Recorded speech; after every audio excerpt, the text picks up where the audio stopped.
Good morning, sports fans. Gloomy Saturday morning. Scott Kirby along with Jake Johnston. We are at the Christian Village. We have Cara Barr sitting in with us. She is the community liaison. Liaison. There you go. You got to say it in your French voice. That's exactly right. Not a whole lot going on this Saturday morning. Hopefully have Coach Courtwright coming in a little bit later. They're supposed to have a game in Washington. Don't know if that's going to be canceled or not, so we'll wait to hear from him. But kicking off the show here in the Cheap Seats, good morning, Cara. Welcome to the Cheap Seats. Thank you. And like we mentioned a little bit ago, you are the community liaison.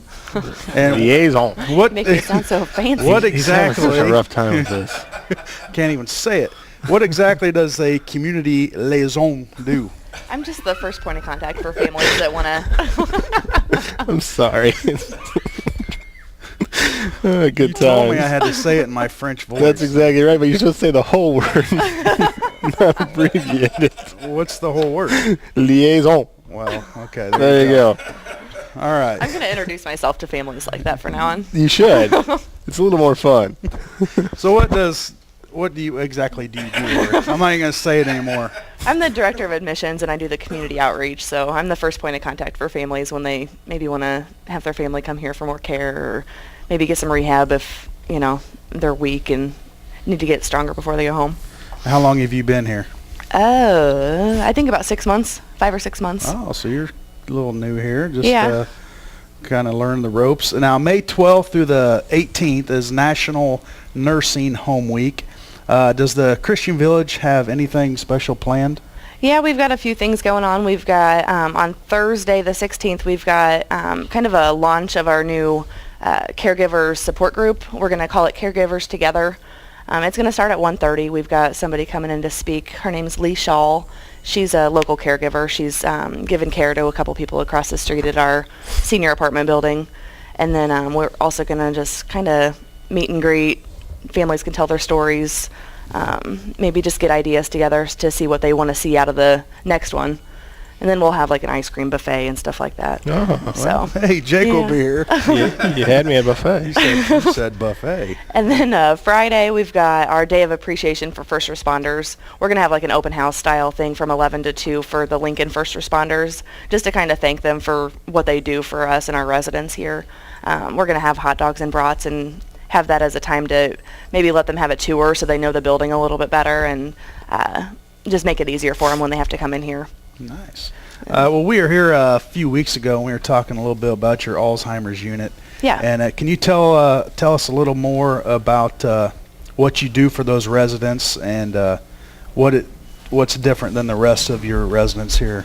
Well, the rest of the residents here, they always have activities, but it's like every couple hours they have activities. They've always got something to keep them busy, but on our Alzheimer's units, we have activities all day long. It just prevents them from, a lot of times people with Alzheimer's, they start to wander and they might, fall and get hurt or something like that.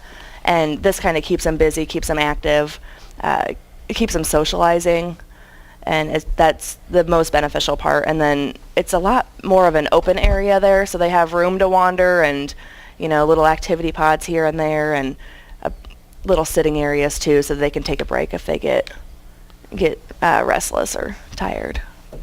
And you are in the process of rearranging your Alzheimer's units to better accommodate those residents. Can you elaborate a little bit more on the essentials and what you're doing? Yeah, we're really excited about this. We just got it approved. Right now we've got, the George Garr memory care unit on the Postville Drive side of the building, and then clear on the other side is our other dementia unit. And it just doesn't make sense to have them that far apart. So we're going to take the one hall that connects to the big unit, and we're going to make that the other dementia unit. Okay. And then we'll be able to just open up those double doors, and everybody has the freedom to wander into the big open area that we have available in the bigger part. Jake, you got anything over there? Are you with us today? I'm good, man. No, it's an amazing facility, and you do a great job. Can you expand? You were talking about the event coming up with the caregivers. Yeah. What exactly are the people coming? What are they expecting to see for that? I mean, what really does that entail? Well, We don't. We're just trying to get them together and see what they want, because there's not really a whole lot of support groups out there for people that give care either to their family members or friends. And the first day is just going to be, sharing each other's stories, telling the hardships that they have maybe with the caregiving that they do, and then we're hoping to build ideas from that and maybe have a speaker at each one and, see how often they want to come, things like that. Really, it's just a time for them to kind of unwind and take a little time out for themselves, since they give so much time to everybody else. That's great. Now, do you have any other activities coming up that we don't know about that you want the people out there to know? I don't think so. The Day of Appreciation for First Responders is a pretty important event. We send out personalized invitations to the ones in Lincoln, and we've also got on May 30th a big dinner that we do for all the people that are donors for us, and we send out personal invitations for that too. Just a way of saying thank you. We have a lot of people we have an extreme amount of people that either donate or volunteer, and we wouldn't be here without them. Now, you're a big sports fan, right? Do I say I'm a Cubs fan on air? Yes, you can say you're a Cubs fan on air. Minor league baseball's great. I mean, it is. Yeah. I love minor league baseball. Minor league? Oh, yeah. Really? Yeah, well, I'm going there. Hey, we've been playing a lot better. We're just not getting the wins. We're in every game. But, don't ever be ashamed to be a Cub fan. Oh, I'm not ashamed. I think that's what makes me a good fan. I'm there whether they It takes a are special horrible person to be a Cub fan. That's right. Anybody can be a Cardinal fan or a Yankee fan. Really? It takes a special breed. We only accept so many applications, so not any fan can be I'm not going to comment on that because there's a lot of the Cubs Cardinal right now are listeners. dropped down into the cellar. They're 11-18 on the year. And we'll be there probably all year, but, we're playing good. If we could play the Cardinals every game, we'd have a lot better record because we tend to play them, We'll see. I don't think it's happened yet, so we'll see. It's coming soon. It's right around the corner for you. Well, Cara, do you have any big plans today? It's kind of it is a rainy day, a Saturday morning. Do you try to get people, your residents outside a little bit more when it's nice? I know they're all cooped in all winter. Try to get out, get some fresh air. Yeah, we do. I was really excited to see our court. We've got 2 courtyards outside, and they're really nice. We've got nice seating for them and stuff like that. So it was really nice this past week. A lot of them have been getting out and getting a little sunshine, and of course we have to be careful on how much sunshine they get. Yeah, You don't have a burn unit here, do you? No. One of the residents was having a hard time the other day, so just brought her outside, and that's all it took. She just sat there and stared at the trees blowing in the wind, and it was good enough for her. Let them out and get some fresh air. Yeah. You can't enjoy it today because it seems like every time we're here, it's raining. But thanks for stopping by, Cara. We appreciate you coming on the cheap seats with us, and good luck. I know you say you've been here 6 months, so hopefully you'll stick around here and get your program going to where it needs to be. Yeah, I'm not leaving anytime soon. Well, that's good. We'll take a commercial break. We come back. We'll have some sports talk with you. So stay tuned. You're in the cheap seats on 96.3 WLCNonline.com.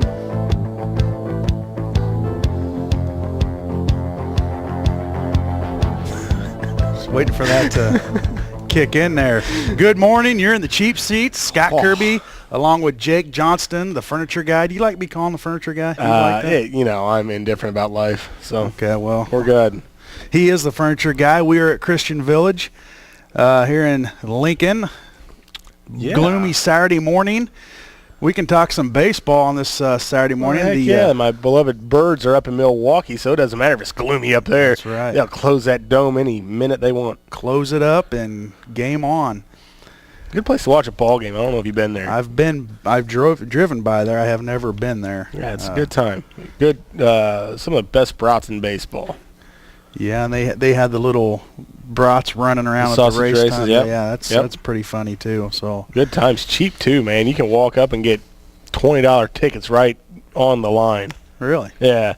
I mean, well, that's at least how it was. It was just a few years ago that I went, but we walked up, didn't have tickets, bought them there at the ticket office, and walked right in, man. Nice. Good times. It was raining. It was a day much like today. About 50 degrees outside, pouring rain. Walk inside, it's 70 degrees and 70 perfect. degrees and dry. Yep. Lincoln baseball team, not sure if they're heading to Washington this morning. They got a game over there today. Haven't heard from Coach Courtwright yet, so I'm assuming they're on a bus heading that way. So I don't know. Maybe they're not getting any rain up north. They had a rough weekend last weekend against Morton. They went up to Morton. I think they lost a doubleheader up there. And then they came back Tuesday night and held off Rochester, beat them a final score of 10-9 here at Mike Curry Field. That was Tuesday afternoon. They had 9 runs in the first inning. So they take a 9. Yeah, he spotted a 9 spot right there up on the scoreboard to take the lead. Colin Antoine had a bunt, I guess, to maybe a suicide squeeze. Yeah. And some throwing errors by Rochester. And he moved the runners over, so they had a big first inning. They ended up, holding off Rochester. They got another run late in the game. Victory, 10-9. That was this past Tuesday. So I don't know what time the game is, but I'm checking the Doppler radar right now, and it's actually not looking too bad up in the Washington area. Yeah, so I guess anything. They've got a little bit of a window there, and then the stretch coming in. They might be able to get it in today. We'll see. I hope they do. They're up in Washington, Illinois. It's what's that, by east of Peoria? Yeah, just east of Peoria. Not very far. 5 miles, 10 miles, or something like that. It's not very far. I go up there actually quite a bit. So good luck to them boys. Hurry up and get those games in because prom tonight. They need to get back for that. So.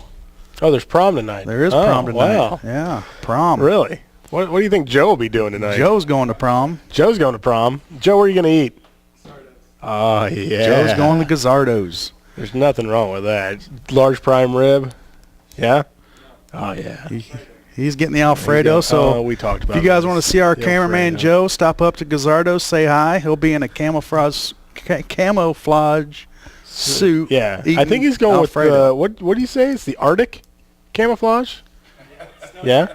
Snow camo. I call it Arctic. So if it's snowing, you won't be able to see him. No, you won't be able to see him. It has a little more of a white tint, a little more elegant. So he can spill his Alfredo on him, and he won't be able to fine. see it. That's exactly why he's going Alfredo. Right in. I didn't catch on. Thank you.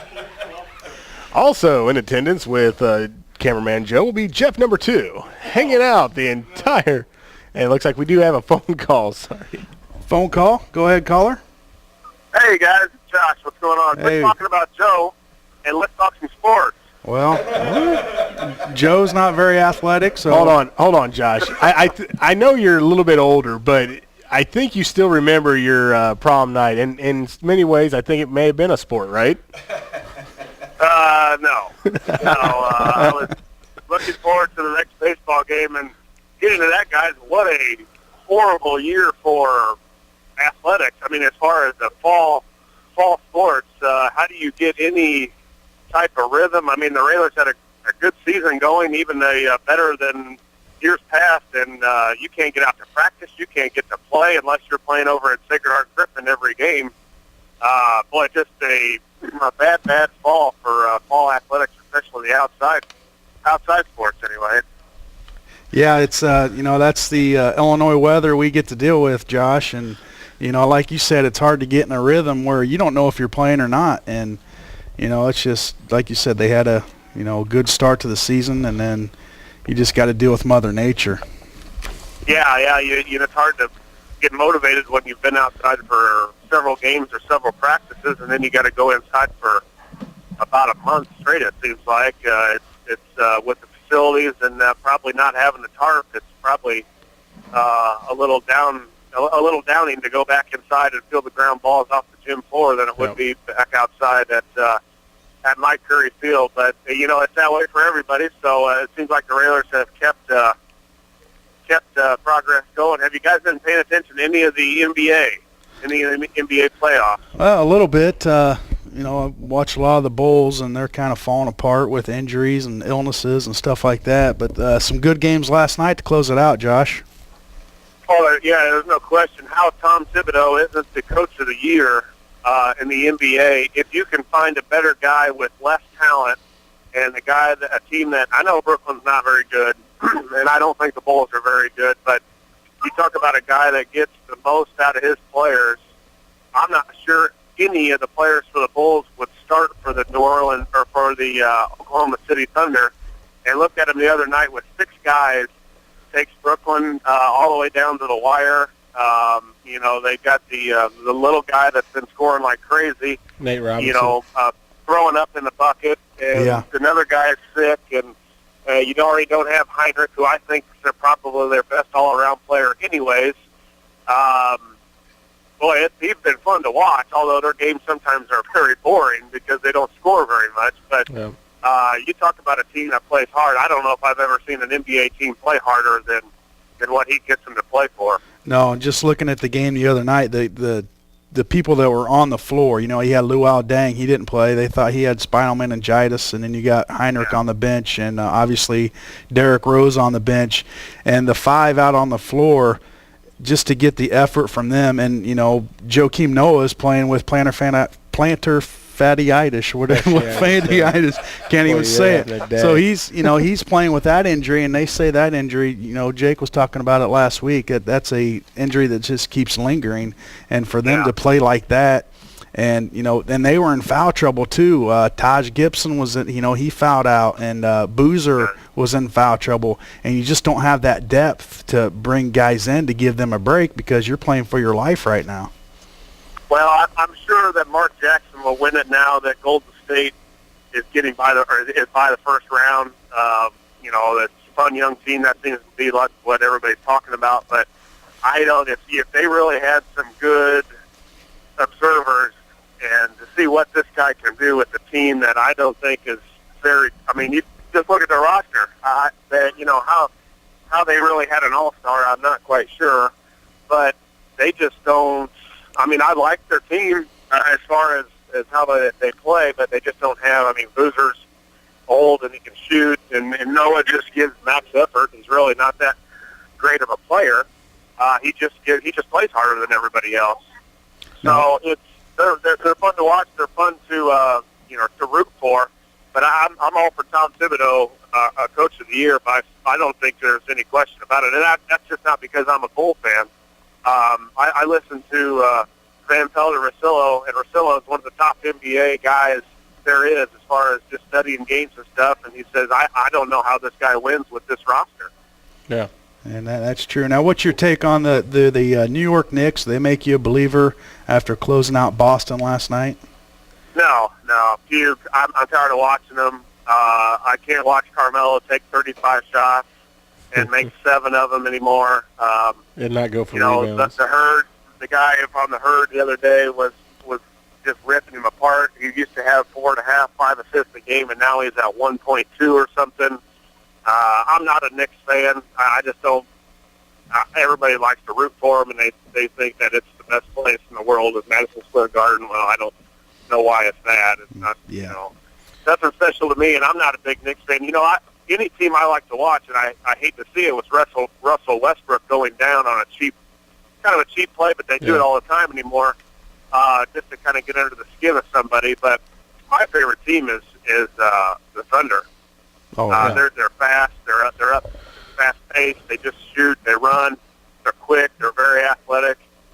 They're fun to watch. They're the most fun NBA team for me to watch. And Houston really a close second, and probably Steph Curry. Really not the rest of the Golden State Warriors, but I like to watch Steph Curry probably a close third. Yeah. Absolutely. Yeah, I'm with you on Oklahoma City, and even losing Harden to the Rockets. And, they got Chewbacca down there. And, they're a fun team to watch, and that really does hurt them losing Westbrook. In the next round, they're playing Memphis Grizzlies, which is a little more locked down, grinded out team. So we'll see. That might slow down them a little bit. Kevin Durant's still going to be fun to watch, though. I mean, he makes it work. I don't know that anybody can beat the Heat. I think overall as a team, they're just bigger, stronger, better. I don't know. As far as playing defense and all that, I don't know if anybody can beat them. But what about San Antonio? I don't know. They're good, but how do they keep winning? I don't understand. Duncan's been there for 30 years, it seems like, and Parker's good. Ginobili's good, but their other guys got to hit shots. I'm not a big, I used to like him. I think Popovich is a great coach. I just don't know if they're fast enough to, who guards LeBron. And I know a lot of people don't have somebody that can guard LeBron, but who guards LeBron on that team? No. I mean, I think they get past Golden State just because Golden State can't win on the road, especially in San Antonio, and there's going to be more games in San Antonio there than there is Golden State. But I don't know who's going to beat the Heat, really. I'm not a big NBA fan, but this time of year I seem to watch a little more. They seem to play a little bit harder. Yeah. In San Antonio, they've been sitting around for a while. They just beat up on a Lakers team without, a Lakers team that's just falling apart, and I don't know what they're going to do. That's just a mess right there. So they've been sitting around for quite some time now, Josh. Now, would that have any effect on them on their next series, with Golden State? Well, they've probably been through this before. They've been together for quite a while, and they've been in the playoffs for made a great run with Duncan. So they've experienced this. I think they could probably use some of the rest because Duncan, as we talked about, getting up there in age. But it seems like it takes a game or two to get back. You haven't played full competition, and you're really scared to practice them hard because, well, what if Duncan twists an ankle in practice, and then you're going to be look like the biggest idiot. As a coach practicing, full strength, and you have the playoffs coming up. So it just depends. It just depends. They're probably veteran enough not to bother them. But, right. Josh, you watching any baseball? Real quick? No, I don't. My team is. I told you the over/under, Jake. Was 55. That game, I took the under. They would win, and I still fully 100% believe that they will not win over 55 games. Oh wow! This year, I was listening to Kirby a little bit ago, and yes, they are in some games, but they just can't get over the hump. They don't have enough experience to get over the hump. They don't have enough arms.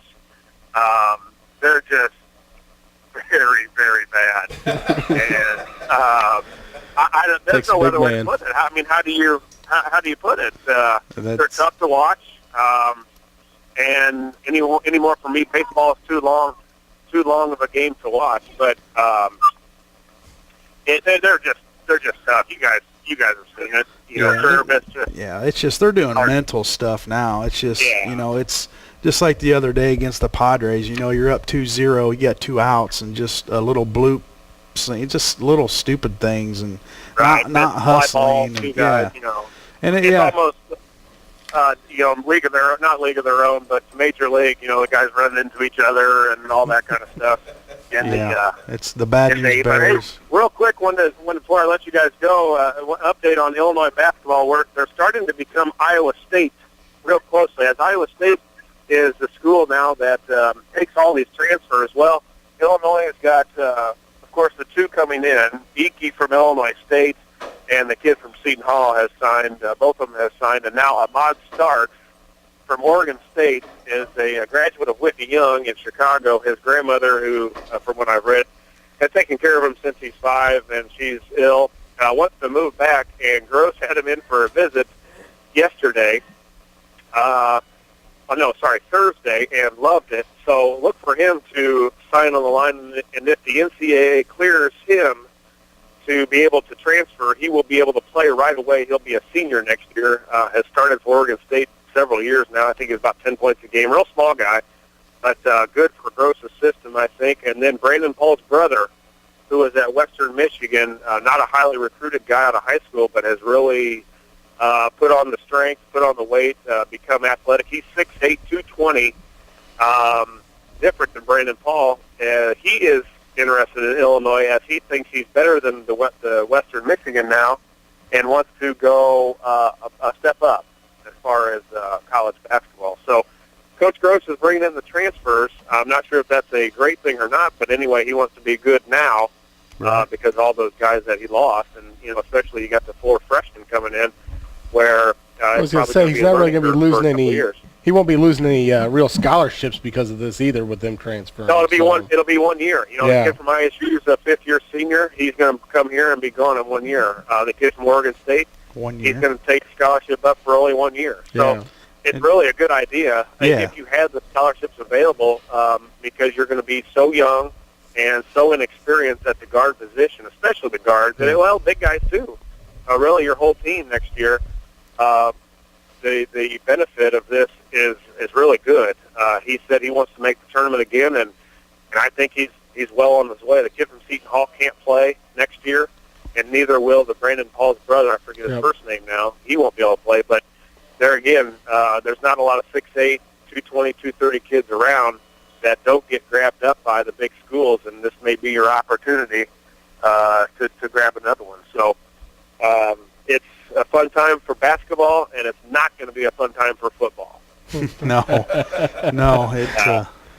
it'll be bad for several years. Maybe they need to have Gross come in and start helping them recruit for football, you know. Yeah, a lot of people didn't like Zook, but I bet you they're wishing he was right back on the sideline. Well, maybe they could work as a team, because Zook, he could recruit and get the kids in there, just couldn't coach them. So maybe they need to have a little team effort here and have Zook bring them in. And they're still paying him, aren't they? Yeah. I think they're still paying him. So. Might as well come in and earn it. And you heard about the renovation to the Assembly Hall. State Farm is going to be the new name on the building. From rumors from my contacts, they just overbid Jake's Furnishings. I don't know if it's true. You know, Kirby. We're going to have to up that offer. Jake's going to have to resubmit a bid. We're now negotiating to get the floor rights. The floor naming rights. So. He's going to have one little square in the corner. Yeah, and by a little square, it's like an 1 inch by an an inch. inch. Yeah. Yeah, have a J put it on right it. in the corner, just out of bounds, so then he can sit